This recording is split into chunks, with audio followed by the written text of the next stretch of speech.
मैं आशुतोष के पास चलूंगा और मेरा सीधा सवाल आशुतोष से। आशुतोष, क्या इस सरकार ने मैक्सिमम गवर्नेंस मिनिमम गवर्नमेंट दी है? दीपक, सबसे पहले तो मैं आप लोगों से सबसे माफी चाहता हूं क्योंकि मुझे नहीं मालूम कि जो डिबेट कर रहे हैं या अफवाह फैलाने का काम कर रहे हैं या नहीं कर रहे हैं। क्योंकि प्रधानमंत्री का जो बाइट आपने दिखाया था उसमें उन्होंने साफ तौर पे कहा था कि मीडिया जो ये नाम लेता है वो अफवाह फैलाने का काम कर रहा। तो मैं अफवाह फैलाने का काम नहीं कर रहा हूँ। बिल्कुल मैं साफ तौर पे कहना चाहता हूँ कि भाई लोकतंत्र के अंदर जो मंत्रिमंडल का गठन होता है वो विचार विमर्श करके होता है, सहयोगियों से बातचीत करके होता है, वो एक आदमी नहीं करता। हाँ, ये प्रधानमंत्री का प्रेरोगेटिव जरूर होता है कि वो किनको अपने कैबिनेट रखे, किसको अपने कैबिनेट ना रखें। अब वो कुछ और तरीके की विशेषता होगी जहां सिर्फ एक ही आदमी सारे फैसले करता है और एक ही आदमी सारे मंत्रिमंडल को चुनता है, तो वो एक अलग सवाल। आज की तारीख में मेरा मानना यह कि जो मंत्रिमंडल का गठन है इसके लिए 3 बड़े महत्वपूर्ण कारण है। पहला महत्वपूर्ण कारण यह कि सरकार अनप्रेसिडेंटेड क्राइसिस से गुजर रही। मैं दोबारा कहना चाहता हूं, सरकार अनप्रेसिडेंटेड क्राइसिस से गुजर रही। देश की अर्थव्यवस्था इस वक्त रसातल में है। पिछले 1 साल के अंदर 22 करोड़ लोग गरीबी की रेखा के नीचे चले गए हैं और अंतर्राष्ट्रीय स्तर पर भारत की साख इस वक्त डगमगाई हुई है। हेल्थ को लेकर जो भारत ने पहले लॉकडाउन करके जो तमगा कमाया था, वो दूसरे वेव के दौरान पूरी दुनिया में उसको लेकर लोग कह रहे हैं कि आप हिंदुस्तान मत जाइए, बाकी कहीं जाइए।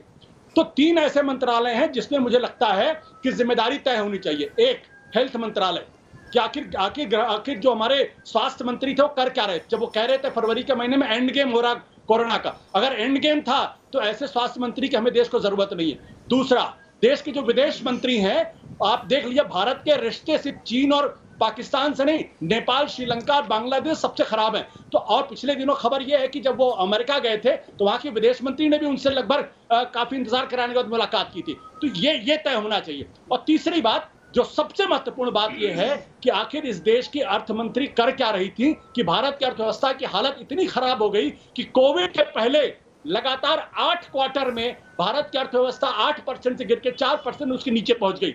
तो इसकी भी जिम्मेदारी तय होनी चाहिए। मुझे नहीं मालूम कौन मंत्रिमंडल के आएगा कौन नहीं आएगा, क्योंकि मेरी अफवाह फैलाने में मेरी कोई दिलचस्पी नहीं है।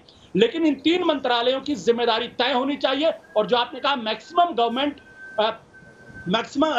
गवर्नमेंट और मैक्सिमम गवर्नेंस, तो मैं साफ तौर पे कहना चाहता हूं ये जुमला बिल्कुल सही है, क्योंकि इस गवर्नमेंट में सिर्फ एक ही आदमी सारे फैसले करता है, इसलिए मिनिमम गवर्नमेंट है और मैक्सिमम गवर्नेंस हो रही है।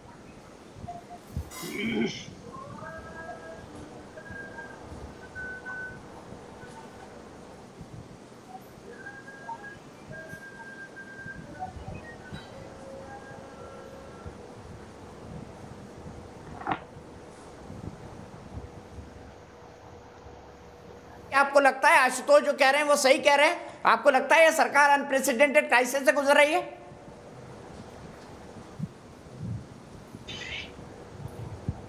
आपका सवाल किनसे था दीपक जी? किससे है ये प्रश्न? क्या प्रश्न मुझसे है?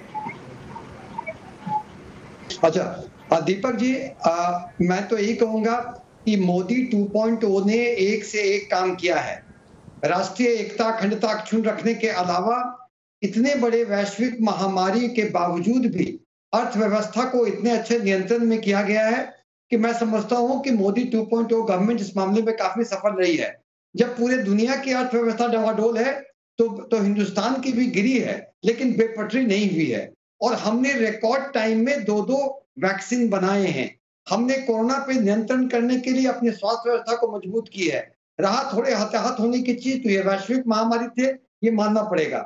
हम पूरे इतने बड़े जनसंख्या को निःशुल्क वैक्सीन दे रहे हैं और ऐसे में माननीय प्रधानमंत्री जी अगर सोचते हैं कि मंत्रिमंडल विस्तार की जरूरत है तो निश्चित ही ये कैबिनेट के लिए उनको शुभकामनाएं, उनकी प्रेरोगेटिव है, उनको मिलेगी। और जहां तक रह गया आशुतोष जी और रागिनी जी की बात, तो ये लोग एक छटपटाहट में एक प्रलाप मोड में चले जाते हैं, यानी कि जो भी कुछ पूछा जाए उसको एक अलग दिशा में ले जाते हैं। हमें लगता है कि हर मौके पर इस तरह की बेबुनियाद बेमतलब की राजनीति उचित नहीं होती।